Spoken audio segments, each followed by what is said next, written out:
तो hello everyone, government job achievers में आप सभी का स्वागत है। तो आज हम जिस टॉपिक के बारे में बात करने वाले हैं वो है राजस्थान पब्लिक सर्विस कमीशन में निकली हुई एग्रीकल्चर डिपार्टमेंट पोस्ट रिक्रूटमेंट के बारे में। तो इसका इंपॉर्टेंट डेट्स क्या रहेगा, एप्लीकेशन फीस क्या रहेगा, एज लिमिट इसका क्या रहेगा, सिलेक्शन प्रोसेस कैसे होगा एंड इसका जो टोटल पोस्ट एंड क्वालिफिकेशन है वो क्या रहेगा, सब कुछ हम इस टॉपिक के डिस्कस करेंगे। तो अगर आप हमारे चैनल पर नए आ रहे हो तो चैनल को सब्सक्राइब करके ऑल नोटिफिकेशन ऑन कर दीजिए ताकि हमारे आने वाले हर एक वीडियो की नोटिफिकेशन आप तक पहुँच सके एंड आप अपडेटेड रहो। तो चलिए शुरू करते हैं। तो पहले तो हम इसके डिस्कस करेंगे इंपॉर्टेंट डेट्स। तो यहाँ पे आपका स्टार्टिंग डेट्स जो यहाँ पे दिख रहा है वो 21/10 से 19/10 तक ये चलेगा। इसका लास्ट डेट 19/11 है एंड ये करेक्शन डेट अप टू 29 है, 29 नवंबर तक ये चलेगा। एंड इसका अगर हम एप्लीकेशन फ़ीस के बारे में बात करें तो जनरल, ओबीसी एंड ईबीसी के लिए जो है वो 600 रुपये है, EBC, BC, NCL and EWS के लिए 400 रुपये, एसटी, एससी एंड पीएच के लिए जो दिव्यांग है उसके लिए 400 रुपये। एंड अगर हम फॉर्म करेक्शन करते हैं तो उसका चार्ज भी लगेगा, 500 रुपये आपका चार्ज लगेगा। एंड इसका हर एक जो पेमेंट है वो ऑनलाइन मोड में ही होगा। अगर हम डिस्कस करें एज लिमिट के बारे में तो इसका एज लिमिट रहेगा ये जो मतलब हम इसको बाद में डिस्कस करेंगे। एंड जो एज लिमिट ये 1/1/2025 से ये मतलब होगा।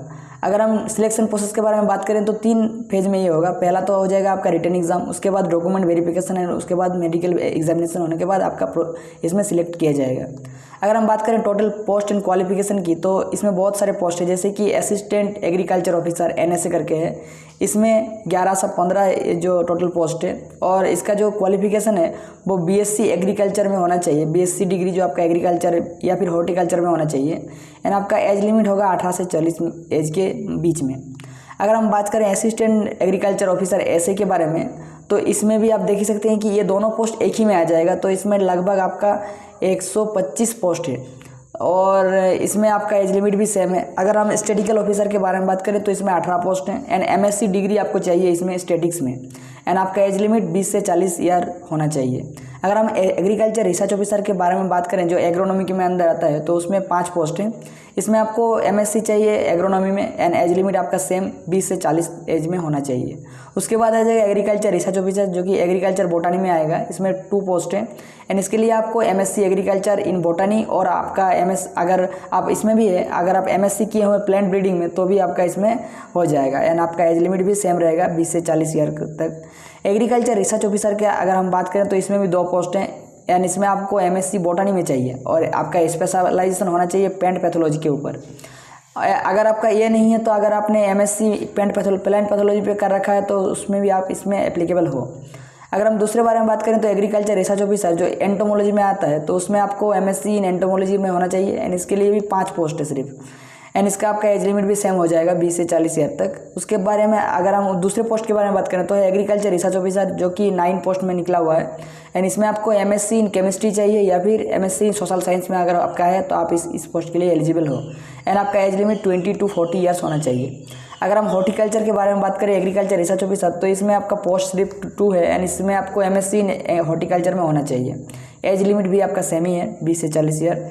अगर हम असिस्टेंट एग्रीकल्चर रिसर्च ऑफिसर के बारे में बात करें तो इसमें 11 पोस्ट है एंड अगर आप यहाँ पे देख ही सकते हो कि इसमें आपको MSc चाहिए इन एग्रोनॉमी में एंड एज लिमिट आपका 18 से 40 ईयर में होना चाहिए।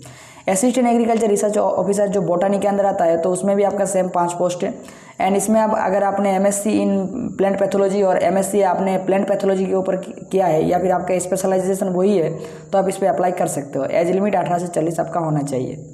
अगर आपने assistant agriculture research officer plant pathology के आप भरना चाहते हो तो इसमें 5 पोस्ट है एंड इसमें आपको MSc डिग्री चाहिए इन प्लांट पैथोलॉजी और आपका प्लांट पैथोलॉजी में स्पेशलाइजेशन होना चाहिए। एज लिमिट आपका 20 to 40 ईयर आपका होना चाहिए। उसके बाद आ जाएगा असिस्टेंट एग्रीकल्चर रिसर्च ऑफिसर जो कि एंटोमोलॉजी के अंदर पड़ता है तो इसमें आपका पोस्ट हो जाएगा 12 एंड इसके लिए आपको MSc चाहिए इन एंटोमोलॉजी में। अगर आपने एंटोमोलॉजी में स्पेशलाइजेशन कर रखा है तो भी आप इसमें अप्लाई कर सकते हो और इसका एज लिमिट भी 18 से 40 ईयर भी होगा। अगर हम लास्ट पोस्ट के बारे में बात करें तो है assistant agriculture research officer agriculture में मतलब केमिस्ट्री में। इसमें आपको 40 पोस्ट, सबसे ज़्यादा पोस्ट आपको मतलब सबसे ज़्यादा नहीं सेकंड लास्ट कह सकते हैं हम। तो इसमें MSc डिग्री आपको चाहिए इन केमिस्ट्री सोशल साइंस अगर होगा तो ये दोनों में आप अप्लाई कर सकते हो और इसका एज लिमिट भी 18 से 40 ईयर तक होगा। अगर हम एप्लीकेशन प्रोसेस के बारे में बात करें तो हाँ, सोयल साइंस, सॉरी, यहाँ पे आपको सोयल साइंस में अगर है तो आप इसमें अप्लाई कर सकते हो। अगर हम एप्लीकेशन प्रोसेस के बारे में बात करें तो यहाँ पे आप देखिए कि आपका जो यहाँ पे आपको ऑफिशियल नोटिफिकेशन तो पहले पढ़ना पड़ेगा। उसके आप अपना एलिजिबिलिटी चेक करिए, फीस चेक करिए, इंपॉर्टेंट डेट्स जैसे कि मैंने बताया, और आपका डॉक्यूमेंट जो है वो आपको स्कैन करना पड़ेगा, अपलोड होएगा वो वेबसाइट पे। इसके होने के बाद फॉर्म फिलअप करने, जैसे कि मैंने कहा कि फ़ीस आपका जो है वो ऑनलाइन में आप जैसे ही पेड करते हो तो आपका फाइनल सबमिशन हो जाएगा। अगर आप स्टेप बाय स्टेप इसका प्रोसेस जानना चाहते हो तो कमेंट में ज़रूर बताइए कि हम अगले वीडियो में इसका स्टेप बाय स्टेप प्रोसेस लेके आएंगे। इसमें हम देखेंगे, अगर आप यहाँ पे आते हो इंपॉर्टेंट लिंक के ऊपर, तो यहाँ पे आपको बहुत सारा लिंक मिल जाएगा। जैसे कि यहाँ पे आप देखिए कि फॉर्म, ऑनलाइन फॉर्म जो कि है इशूड हुआ था इस तारीख को, एंड ऐसे करके आप यहाँ पे कंटेंट लिंक भी यहाँ पे देख सकते हो। अगर आपको फुल नोटिफिकेशन चाहिए तो यहाँ पे आप क्लिक हेयर पे क्लिक कीजिएगा तो आपको फुल नोटिफिकेशन, ऑफिशियल नोटिफिकेशन मिल जाएगा। अगर आप ऑफिशियल वेबसाइट पे विजिट करते हो तो यहाँ पे आप देखिए कि ऑफिशियल वेबसाइट का जो कॉलम है, तो यहाँ पे आपको क्लिक हेयर पे क्लिक करना पड़ेगा। जैसे आप क्लिक करोगे आपको एक ऑफिशियल वेबसाइट में रिडायरेक्ट किया जाएगा। तो ये देखिए, ये राजस्थान पब्लिक सर्विस कमीशन का ऑफिशियल वेबसाइट है। अगर आपको इस वेबसाइट का लिंक चाहिए तो यहाँ पर रहा, मैं इसका लिंक भी डिस्क्रिप्शन में दे दूँगा ताकि आपको आसानी से ये मिल सके। तो गाइज़, यही था हमारा इस वीडियो का टॉपिक। अगर आपको और कोई चीज़ जानना चाहता है तो हमारे कमेंट बॉक्स में ज़रूर बताइए, और ऐसे ही वीडियोज़ को सबसे पहले देखने के लिए हमारे चैनल को सब्सक्राइब करके बेल नोटिफिकेशन ऑन कर दीजिए। Thank you.